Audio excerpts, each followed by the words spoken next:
விழுப்புரத்தில் 77வது குடியரசு தின விழா, மாவட்ட ஆட்சியர் கொடியேற்றி சிறப்பிப்பு.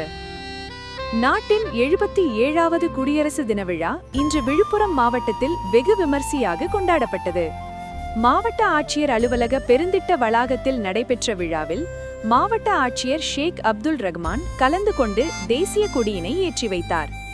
மாவட்ட ஆட்சியர் மூவர்ண கொடியை ஏற்றி வைத்து காவல்துறையினரின் அணிவகுப்பு மரியாதையை ஏற்றுக்கொண்டார்.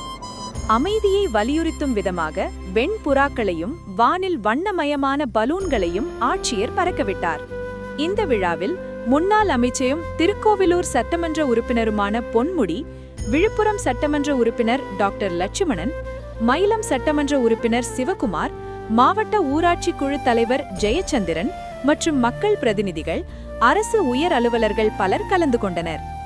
நிகழ்ச்சியின் இறுதியில் பல்வேறு துறைகளின் கீழ் சிறப்பாக பணியாற்றிய அரசு அலுவலர்களுக்கு பாராட்டு சான்றிதழ்களும் நலத்திட்ட உதவிகளும் வழங்கப்பட்டன.